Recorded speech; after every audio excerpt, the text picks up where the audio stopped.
नमस्कार किसान भाइयों, खबरें खेती में आपका स्वागत है। सबसे पहले देखते हैं कृषि के मुख्य समाचार। किसानों तक तकनीक पहुंचाने की जरूरत, चना फसल में करें जल निकास की व्यवस्था, गेहूं को पाउडरी मिल्ड्यू से बचाएं, गुलाब में उर्वरक प्रबंधन, दूध की गुणवत्ता कैसे बढ़ाएं। केंद्रीय कृषि मंत्री राधा मोहन सिंह ने कहा कि प्रयोगशाला में वैज्ञानिकों की ओर से हासिल की गई उपलब्धियों को खेत तक पहुंचाने की रफ्तार धीमी है। इस रफ्तार व दूरी को कम करके कृषि व कृषकों के विकास के लिए निहायत जरूरी है। उन्होंने कहा कि किसानों की दशा को सुधारने के लिए न तो कर्ज माफी की जरूरत है और न ही समर्थन मूल्य बढ़ाने की। सही मायने में जरूरत खेती में लागत के कम करने की है। लागत कम तभी हो सकती है जब वैज्ञानिक उपलब्धियों को खेत तक पहुंचाने में कामयाब होंगे। कृषि मंत्री पूसा स्थित भारतीय कृषि अनुसंधान परिषद परिसर में अखिल भारतीय कृषि वैज्ञानिक संघ की ओर से आयोजित समारोह को संबोधित कर रहे थे। इस अवसर पर कृषि क्षेत्र में महत्वपूर्ण उपलब्धियों के लिए कई लोगों को सम्मानित किया गया। किसानों को सामयिक सलाह में बताया गया है कि चने की फसल की बोनी जहां पर मेड़ नाली पद्धति से नहीं की गई है, वे किसान अपने खेतों में भरे हुए जल की निकासी शीघ्र करें, अन्यथा उनकी फसल पर उकठा बीमारी का फैलाव हो सकता है। जल भराव के कारण जड़ों की गांठों में पाए जाने वाले लाभदायक जीवाणु की वृद्धि पर प्रतिकूल असर पड़ सकता है। चना फसल में फूल आने की प्रक्रिया मौसम के अनुसार निरंतर जारी रहती है एवं प्राकृतिक रूप से सभी फूल घेंटियों में नहीं बदलते हैं। अतः किसान भाई यदि कहीं फूल झड़ रहे हों तो इससे चिंतित ना हो।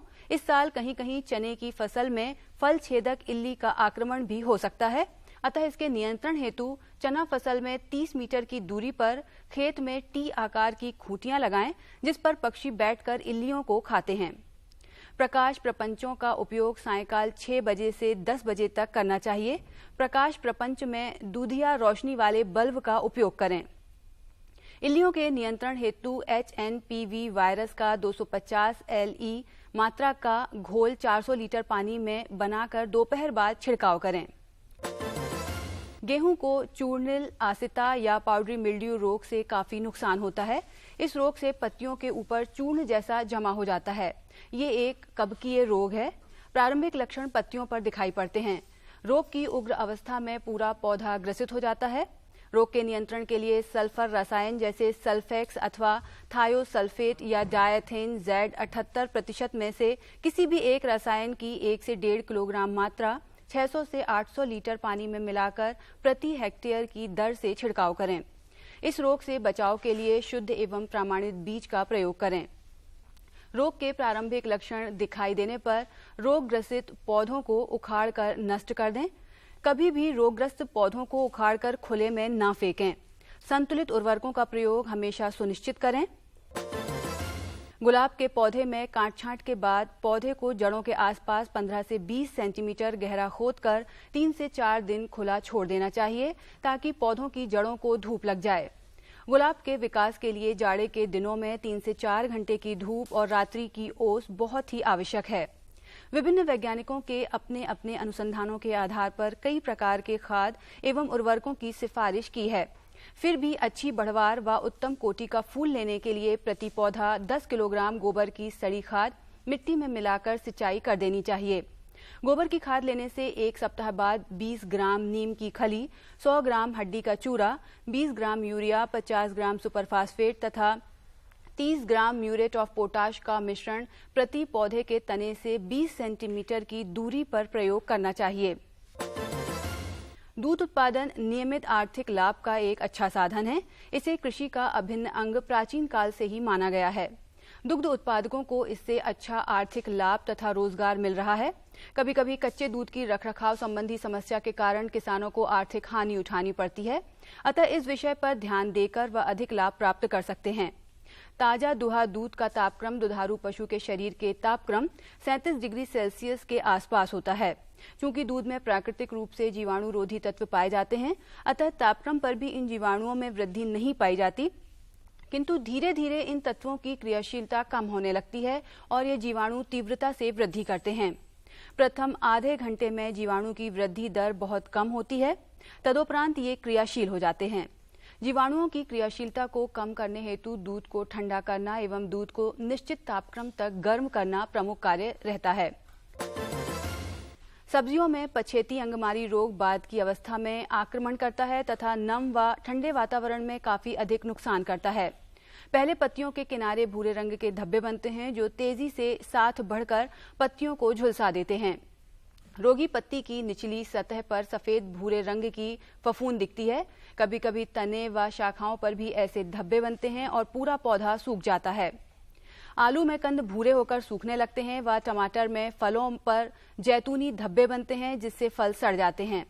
इन रोगों के उचित प्रबंधन हेतु रोग रहित स्वस्थ बीज का उपयोग करें, बीजोपचार अवश्य करें तथा रोग की संभावना होने पर विशेष रूप से नम वातावरण में 2.5 ग्राम प्रति लीटर की दर से जिनेव, मैंकोजेब या कॉपर ऑक्सीक्लोराइड दवा के घोल का छिड़काव करें व 8 से 10 दिनों के अंतर से इसे दोहराएं। छिड़काव पत्तियों की दोनों सतहों पर करें। आलू की खुदाई पत्तियां सूखने के बाद ही करें व खुदाई के बाद कचरा नष्ट कर दें। तो किसान भाइयों, खबरें खेती में फिलहाल इतना ही। चलते चलते आप देखिए मंडी भाव।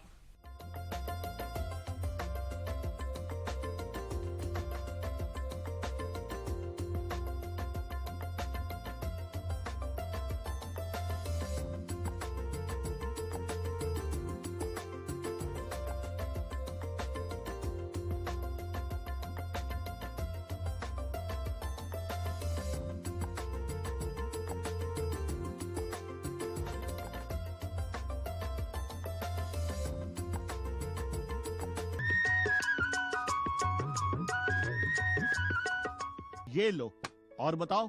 बस। अरे ये क्या भैया जी, बस इतनी सी रासायनिक खाद? किसानी छोड़ रहे हो क्या? किसानी नहीं, नादानी छोड़ रहे हैं। मिट्टी की जांच कराई है। अब तो लालाजी जितनी जरूरत है उतने ही उर्वरक खेत में डालेंगे। हाँ, किसान भाई आज ही अपने जिले की नजदीकी भूमि परीक्षण प्रयोगशाला में मिट्टी की जांच जरूर करवाएं और मिट्टी में पोषक तत्व, नमी व पौधे के विकास को देखते हुए केवल जरूरत के अनुसार ही पोषक तत्व डालें। और हाँ, मिट्टी में गंधक, जस्ता, बोरोन जैसे सूक्ष्म पोषक तत्वों का पता लगाना भी न भूलें। उर्वरक और जैविक खाद के सही उपयोग से भूमि का उपजाऊपन बनाए रखें, उत्पादकता बढ़ाएं, खर्चा घटाएं और बहुमूल्य विदेशी मुद्रा बचाने में भी सहयोग दें। और हाँ, धीमी गति से नाइट्रोजन उपलब्ध कराने वाले उर्वरकों जैसे नीम लेपित यूरिया को प्राथमिकता दें और यूरिया का पत्तों पर छिड़काव करें। अरे वाह, तू तो सचमुच समझदार हो गया रे। अधिक जानकारी के लिए संपर्क करें जिला कृषि अधिकारी या किसान कॉल सेंटर। अम्मा खाना दे दो ना। सबर कर गोलू, अभी दाल नहीं गली है। तू फिक्र न कर गोलू की अम्मा, अब की बार अपनी दाल खूब गलेगी। क्या मतलब जी? अब की बार NFSM के तहत दाल की पैदावार को बढ़ाने के तरीकों को दिखाने के लिए देश में 1000 क्षेत्र चुने गए हैं, जिसमें हमारा इलाका भी आ गया है। पर इससे हमें क्या फायदा?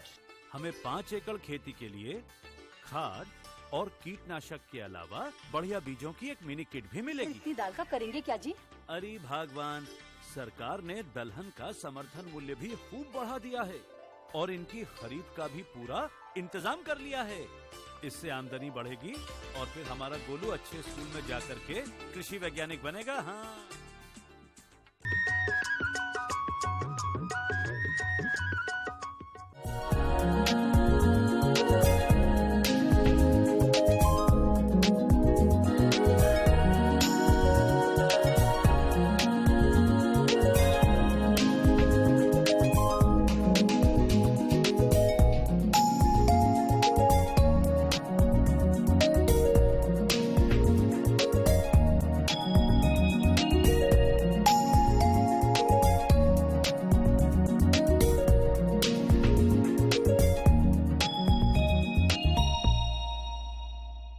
किसान भाइयों नमस्कार। कृषि दर्शन कार्यक्रम में आप सभी का स्वागत है। किसान भाइयों, जैसा कि आप सभी देख रहे हैं कि आज हमारे आसपास बहुत सारी चहल पहल है। इस वक्त हम आए हुए हैं 34वीं अखिल भारतीय गुलाब प्रदर्शनी में, जो कि गुलाब उद्यान भोपाल में लगी हुई है। इस प्रदर्शनी में बहुत सारे गुलाबों को दिखाया गया है, दर्शाया गया है और तथा यहाँ बहुत से विशेषज्ञ भी हैं जो कि लोगों की समस्याओं का समाधान कर रहे हैं। किसान भाइयों, आज हम आपकी को जानकारी दे रहे हैं कि गुलाब को आप व्यावसायिक रूप से कैसे अपना सकते हैं और ये प्रदर्शनी किस तरह से आयोजित की जाती है, इसके बारे में आज जानकारियाँ हम आपको दे रहे हैं। सर मैं ये जानना चाहूँगी कि ये जो गुलाब प्रदर्शनी लगी हुई है इसमें शासन के द्वारा कौन कौन सी सुविधाएं दी जाती हैं? पहले तो ये शासकीय उद्यान है जहाँ पे प्रोग्राम हो रहा है, और सबसे योगदान है यहाँ पे हम लोग काफ़ी मेहनत जो लाइव प्लांटेशन देख रहे हैं, आप गमले तो रखे हैं, बाहर से आए हुए कंपटीशन वाले हैं, लेकिन जो क्यारियों के अंदर बेड्स में लगे ये सब शासन की तरफ से दी जाएगी। काफ़ी 6 महीने पहले से हम इसकी तैयारी प्रारंभ कर देते हैं। तो सबसे बेस्ट तो हम यहाँ बेस्ट ग्राउंड है। सेकंड, इसको तैयार करने के अंदर पूरा स्टाफ रहता है, शासन की पूरी नीति रहती है, और जो रोज सोसाइटी के साथ जो प्रोग्राम हम ऑर्गेनाइज करते हैं उसका मेन मकसद ये था कि एक लोगों को नेचर के नज़दीक लाना। दूसरा, किसान भाइयों के लिए मेन प्रोग्राम रहता है कि वो इससे प्रोग्रामों से प्रेरित होते हैं, अपने खेतों के अंदर उसको उगाते हैं और मार्केट में उसकी पूर्ति करते हैं। इसी क्रम में रोज सोसाइटी की तरफ से तो काफ़ी इनाम दिए ही जाते हैं, लेकिन हम लोग भी मध्य प्रदेश शासन की तरफ से उन किसान भाइयों को जो अच्छी पैदावार कर रहे हैं, फूलों की खेती की तरफ रुझान है, उनको भी हम लोग अपने शासन की तरफ से पुरस्कृत करते हैं। उसी कड़ी में भोपाल जिले के कम से कम आज 32 किसानों को पुरस्कृत करने जा रहे हैं, जिन्होंने अपने फसल उत्पादन, खासतौर से फूलों के उत्पादन के ऊपर अच्छी गहरी रुचि ली है। उनका प्रोडक्ट काफ़ी अच्छा है, काफ़ी सराहनीय है। तो ये हम लोगों का शासन का सहयोग इसके अंदर रहता है। सर मैं ये भी जानना चाहूँगी कि हमारे कुछ किसान भाई अगर व्यावसायिक रूप से गुलाब की खेती करना चाहें तो क्या उनको यहाँ पर कुछ प्रशिक्षण दिया जाता है कि वो किस तरीके से काम करें, या उनको पौधों को किस तरीके से रख रखाव करें, इस बारे में भी कोई प्रशिक्षण यहाँ दिया जाता है? मैं आपसे यही कहना चाह रहा हूँ कि जैसे मैं अभी आपने बताया कि ये जो आपके प्रदर्शनी आप देख रहे हैं ये अपने आप में एक ट्रेनिंग है, मोटिवेशन है। लोग डिमांड बढ़ती है, शहरी लोग आते हैं, पसंद करते हैं, उनकी फूलों की जो नई नई वेराइटीज़ आती हैं उसके लिए जिज्ञासा बढ़ती है कि हम कौन से खरीदें, कौन से नहीं खरीदें।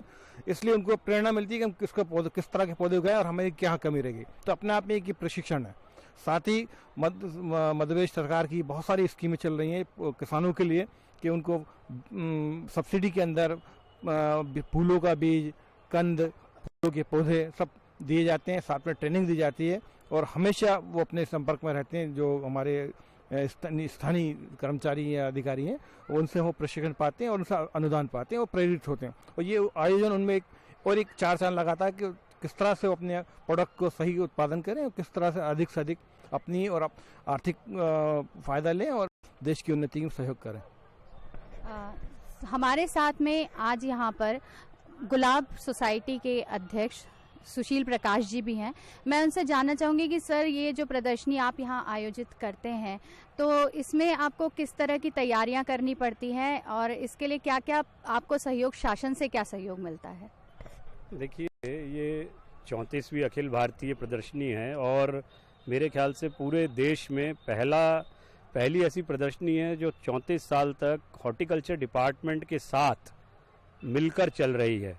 ज़्यादातर मैंने देखा है हर जगह सोसाइटी और डिपार्टमेंट में कोई सामंजस्य नहीं होता, तो यहाँ पर ये हमारी इतनी मिलीजुली प्रस्तुति है कि आप ये पहचान पाएंगे कि सोसाइटी का व्यक्ति कौन है और हॉर्टिकल्चर डिपार्टमेंट का कौन व्यक्ति है। सोसाइटी का तो हमेशा ही ध्येय रहा है कि गुलाब का प्रचार प्रसार करना, और उसके अंदर मध्य प्रदेश शासन की रुचि है और हॉर्टिकल्चर डिपार्टमेंट हमेशा इसमें हमारा सहयोगी है, उनके डायरेक्टर, उनके सेक्रेटरी, उनके एपीसी। और आज आपको मालूम है कि छोटे रकबे जिनके पास हैं, फ्लोरिकल्चर में बहुत संभावनाएं हैं, तो ये एक संदेश देते हैं साल के शुरुआत में भोपाल वासियों को कि वो पर्यावरण से जुड़ें, गुलाबों से जुड़ें और वो यहाँ पर आएँ, गुलाबों को देखें, और साथ में किसान जो हैं वो अपने प्रादर्श लाएं फ्लोरिकल्चर के। केवल गुलाब नहीं, जो अन्य जो फ्लावर्स हैं उत्पाद वो भी यहाँ पर लाएं और यहाँ पर देखें, हिस्सा लें। मैं आपको और बताना चाहूँगा कि इस प्रदर्शनी में करीब हमारे पास इस बार 2,500 से 3,000 प्रविष्टियाँ आई हैं और कम से कम 4,000 से 5,000 गुलाब यहाँ पर आपको देखने को मिलेंगे। और ये अपने आप में मेरे ख्याल से भारत में सबसे बड़ी गुलाबों की प्रदर्शनी है, और ये तो एक उत्सव है भोपाल वासियों के लिए, एक मेला है जब वो यहाँ पर आकर अपना समय गुलाबों के बीच व्यतीत कर सकते हैं। और हॉर्टिकल्चर डिपार्टमेंट के माध्यम से बहुत सारी नर्सरियाँ यहाँ पर अपना उत्पाद लेके आती हैं ताकि वो जो पब्लिक आ रही है या जो लोग आ रहे हैं उनको मिलें। इसके अलावा इम्प्लीमेंट्स, और आजकल हमने देखा है कि पॉली हाउस, नए जो और तकनीक हैं उनका भी प्रदर्शन यहाँ पर किया जा रहा है। तो मेरे हिसाब से ये एक सराहनीय कदम है और मैं सबको आमंत्रण देना चाहूँगा कि यह शनिवार और रविवार आप इस बगीचे में गुजारें और गुलाबों के बीच अपने जो प्रिय और मित्र और आपके जो बांधव हैं उनके साथ आप समय निकालें। सर, मैं ये चीज़ और जानना चाहूँगी आपसे कि यहाँ पे बहुत सारे हम देख रहे हैं कि आसपास बहुत सारे गुलाब के पौधे लगे हुए हैं गमलों में। इसमें कुछ पुरस्कार भी दिया जाता है प्रोत्साहन के लिए, तो वो किस तरीके से दिया जाता है, या सिर्फ गुलाब के पौधों पे, या किस किस कैटेगरी में पुरस्कार दिया जाता है, और कहाँ कहाँ आपके क्या जो भी पुरस्कार देने का तरीका है वो क्या है सर? देखिए, पुरस्कृत किया जाता है क्योंकि किसी भी चीज़ के लिए मोटिवेशन की ज़रूरत है। गुलाब जो हमारी रोज़ सोसाइटी है उसका ये टारगेट नहीं है कि हम केवल फर्स्ट और सेकंड जो लोग आए हैं उनको पुरस्कृत करें, पर ज़्यादा से ज़्यादा लोगों को पुरस्कृत करें ताकि वो मोटिवेट हों और आगे इसमें हिस्सा लें। यहाँ पर हम लोग गमलों की प्रस्तुति आप देख रहे हैं, तो गमलों की अलग जजिंग होती है, उनके ऊपर हम अलग प्राइजेस देते हैं। उसके बाद कट फ्लावर जो लोग अपने बगीचों से, अपने उद्यानों से फूल लाते हैं, उसमें भी हमारे 2 कैटेगरीज हैं, प्राइवेट और इंस्टीट्यूशनल। इंस्टीट्यूशनल मतलब सरकारी और अर्ध सरकारी संस्थाएं। इसके अलावा हमने फ्लावर अरेंजमेंट, उसके अलावा फोटोग्राफी जो गुलाब से संबंधित है, तो ये बहुआयामी प्रदर्शनी है। इसमें प्राइवेट लोगों को पुरस्कृत किया जाता है। उसमें सोसाइटी के पास 45 चलित ट्रॉफी हैं जो सोसाइटी हर साल डिस्ट्रीब्यूट करती है। उसके अलावा कैश प्राइजेज हैं प्राइवेट और इंडिविजुअल्स के लिए, और सरकारी संस्थाओं के लिए कैश प्राइज नहीं है, उनके लिए सर्टिफिकेट्स हैं। तो ये मेरे हिसाब से लोगों को मोटिवेशन है, यहाँ आएँ, देखें और अपने गुलाबों को आकलन करें कि उनके गुलाब कहाँ स्टैंड करते हैं। सर, जैसा कि अभी हमने सुना कि पॉली हाउस वगैरह बनाने के लिए आपके यहाँ से जो है सहायता मिलती है, तो हमारे किसान भाई जिनके पास अगर कम रकबा है और वो अगर गुलाब की खेती करना चाहते हैं और या पॉली हाउस बना के करना चाहते हैं, तो उसके लिए शासन के द्वारा या उद्यानिकी विभाग के द्वारा उन्हें कौन कौन सी मदद मिलती है? ये जो जितने आप डच रोजेस देखते हैं, डच रोजेस है, जरबेरा है, कार्नेशंस हैं, ये सब पॉली हाउस प्रोडक्ट होते हैं। ये ओपन कंडीशन, फील्ड कंडीशन नहीं होते। इसमें पॉली हाउस बनाए, ये जिसमें पॉली हाउस की पैदावार की जाती है इसके अंदर, और इसके अधिक से अधिक एरिया बनाने के लिए, पॉली हाउस को बढ़ाने के लिए गवर्नमेंट की तरफ से काफ़ी छूटें, लगभग 40 से 50% तक अनुदान इसके अंदर दिया जा रहा है पॉली हाउस बनाने के लिए और उसके प्रोडक्ट के लिए। जब वो तैयार हो जाता है तो इसकी कॉस्ट बहुत कम ज़्यादा आती है, इसलिए उसके लगभग 40% अनुदान शासन की तरफ से दिया जा रहा है। उसका एक ही उद्देश्य, लोगों को अच्छी क्वालिटी के उत्पाद फूलों का मिले, और ना सिर्फ अपने शहर में सप्लाई करें बल्कि दूरस्थ शहरों में भी ले जाएं, और इवन आपका मिडिल ईस्ट में हमारा सप्लाई करें। सर, एक चीज़ और जानना चाहेंगे कि इस प्रदर्शनी में अपनी प्रविष्टियां देने के लिए क्या प्रक्रिया है, और किस तरीके से लोग, अगर कोई इसमें आना चाहे, इसमें अपना गुलाब ला के प्रदर्शित करना चाहे, तो उसके लिए क्या करे वो? देखिए, सबसे पहले तो ये पूरी प्रदर्शनी निःशुल्क है। इसमें ना एंट्री और ना पार्टिसिपेशन की कोई फीस नहीं है। केवल अपने आपको रजिस्ट्रेशन करना है और रजिस्ट्रेशन टैग्स लेने हैं। आपको हमारी एक छोटी सी बुकलेट रहती है जिसमें पूरे डिटेल में लिखा हुआ है कि आप किन किन भागों में, हिस्सों में आप प्रविष्टियाँ ले सकते हैं। आप केवल एक फॉर्म लीजिए, एक नंबर अलॉट करिए और उनको फिल करिए। बस इतनी सी प्रक्रिया है। सोसाइटी के जो लोग हैं, जो कार्यकर्ता हैं, वो मदद करते हैं इसके अंदर आपको भाग लेने में। तो ये कोई बहुत मुश्किल चीज़ नहीं है। एक बार पहला मेरा निवेदन है कि देखने आइए, आपको बहुत कुछ समझ में आएगा और फिर आप हिस्सा लीजिए। ये बिल्कुल ही एकदम आसान प्रक्रिया है, ज़्यादा से ज़्यादा लोगों को इसके हिस्सेदार बनाने के लिए। मैं सुशील प्रकाश जी का और सैफी जी का बहुत बहुत धन्यवाद देना चाहूँगी कि उन्होंने आज इतनी अच्छी जानकारियाँ हम सभी को दी गुलाबों के बारे में और गुलाब प्रदर्शनी के बारे में। आपका बहुत बहुत धन्यवाद।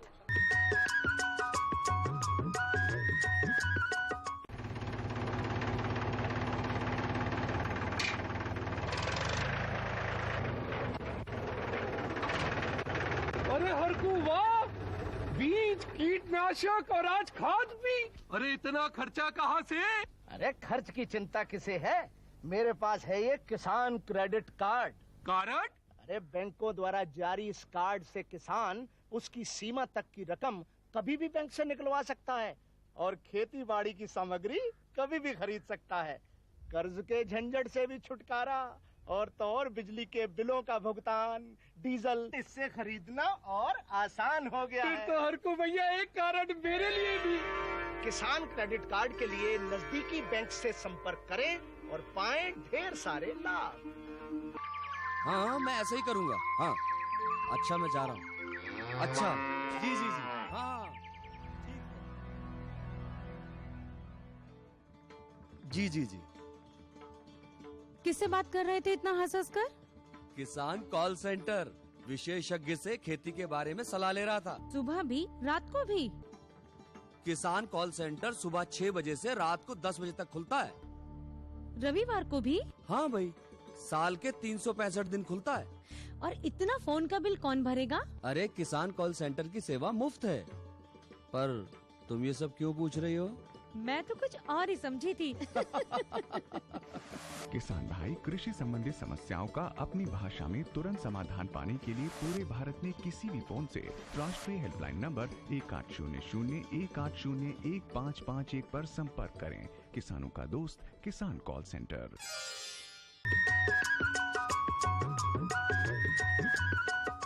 हमारे साथ आज एक बहुत छोटे गुलाब प्रेमी है। बेटा अपना नाम बताओ। मेरा नाम है गना मालविया। अच्छा, आप यहाँ पे क्यों आए हो? यहाँ पे आज जो किस लिए आए हो यहाँ पे आप? मैं डक गया था। अच्छा, डक देखने आए थे, फूल देखने नहीं आए थे? आए थे। हाँ। अच्छा, आपके घर में आपने मम्मी ने पापा ने फूल लगाए हैं? हाँ, लगाए। अच्छा, तो आप क्या करते हो? उसमें पानी देते हो पौधों में? हाँ। देते हो? हाँ, देते हो। अच्छा, यहाँ आपने क्या गुलाब देखे इतने सारे, आपको कैसा हाँ। लग रहा है यहाँ पे? वो वाले। हाँ, कैसे लग रहे हैं? अच्छे लग रहे हैं। अच्छा, तो ये एक बहुत छोटे गुलाब प्रेमी थे जिन्हें यहाँ पे बहुत अच्छा लग रहा है। हमारे साथ आज यहाँ पे बहुत सारे गुलाब प्रेमी उपस्थित है, तो हम उनमें से कुछ लोगों से बात करेंगे और जानकारी लेंगे उन्हें यहाँ कैसा लग रहा है। तो बेटा सबसे पहले आप अपना नाम बताइए। जी, मेरा नाम आदि वैष्णवी। अच्छा, कैसा लग रहा है बेटा आपको यहाँ पर? बहुत अच्छा लग रहा है, अलग अलग कलर्स के रोजेस भी दिखाई दे रहे हैं, अच्छा लग रहा है बहुत। अच्छा, तो आपने घर पे कुछ फूल लगाए हुए हैं? हाँ, बहुत हैं। बहुत लगाए हुए हैं। तो आप मम्मी की हेल्प करते हो उसकी देखभाल करने में? हाँ, संडे को पानी डालते हैं उसमें और मैं देखती हूँ बहुत सारे उग जाते हैं। Okay okay. मैडम आप अपना नाम बताएं। हाँ, मिसेस मंजू नामदेव। जी जी। कैसा लग रहा है मैडम यहाँ पे? बहुत अच्छा लग रहा है। और क्या खासियत लगती है यहाँ पर?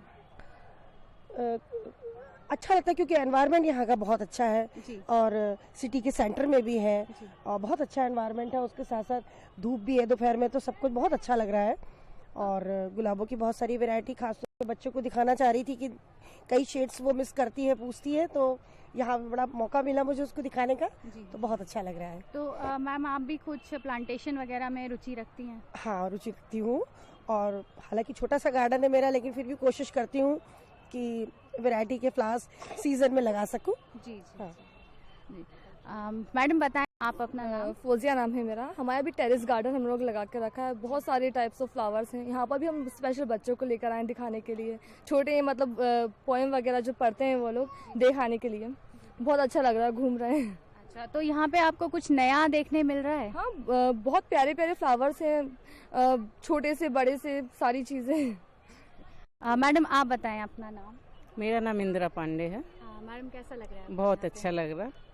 और ये प्रयास जो है गुलाबों का, यहाँ एक साथ इतने गुलाब शायद कहीं देखने को नहीं मिलते जो यहाँ देखने को मिलते हैं। हर तरह के छोटे बड़े, हर तरह की वैरायटी। और मेरे मिस्टर को बहुत शौक है गार्डनिंग का, तो मैं हमेशा यहाँ जरूर आती हूँ और कुछ लेके भी जाती हूँ। अच्छा, कितने साल हो गए मैडम आपको यहाँ पर आते हुए? मुझे यहाँ कम से कम 10-12 साल हो गए। 10-12 साल। तो दर्शकों आप देख सकते हैं कि ये ऐसे गुलाब प्रेमी हैं जो कि 10-12 साल से यहाँ आ रहे हैं और निरंतर आ रहे हैं और यहाँ से गुलाब ले जाने के अलावा गुलाब के बारे में नई नई जानकारियाँ लेते रह रहे हैं।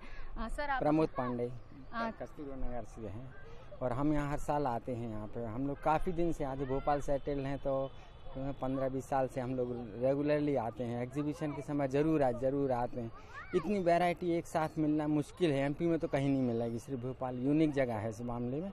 और यहाँ पे साइज़ भी बड़ी है और जो वैरायटी और मिक्स वैरायटी और वो तमाम चीज़ें जो हैं बहुत यूनिक हैं, बहुत अच्छी लगती है और हम लोग ज़रूर आते हैं, हर साल आते हैं। कोशिश यहाँ हमारे साथ एक गुलाब प्रेमी है जो कि गुलाबों की तस्वीर ली है। मैडम, आप अपना नाम बताएं। मेरा नाम नुपुर है। नुपुर जी, कैसा लग रहा है आपको यहाँ पर? बहुत अच्छा।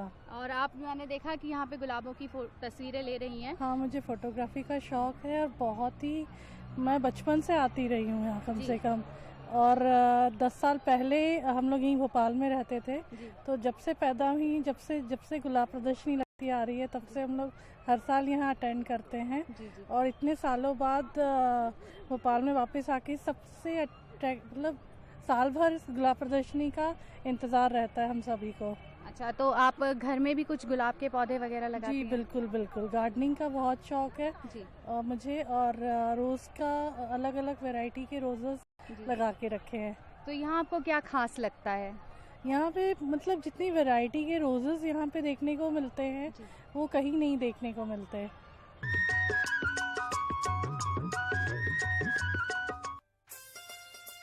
अम्मा खाना दे दो ना।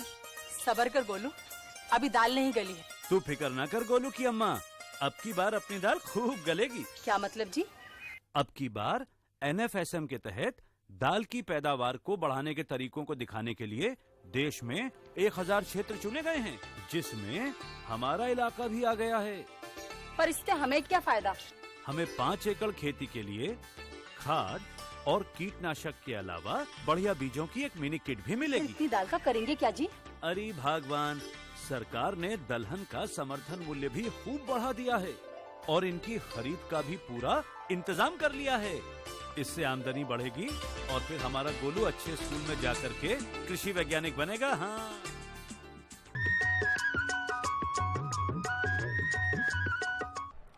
हमारे शहर के सभी गुलाब प्रेमियों को आज हमने गुलाब प्रदर्शनी के बारे में बहुत सी जानकारियां दी, उन्हें तरह तरह के गुलाब दिखाए ताकि उनके मन में भी हर्षोल्लास जाग सके।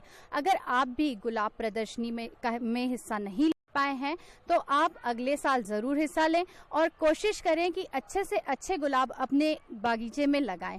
और अगर आप कुछ और नई जानकारियां गुलाब उगाने के बारे में चाहते हो तो शासकीय उद्यान में जाकर वहां से जानकारियां प्राप्त कर सकते हैं। आशा करते हैं आज के अंक में दी गई जानकारियों से आप अवश्य लाभान्वित होंगे।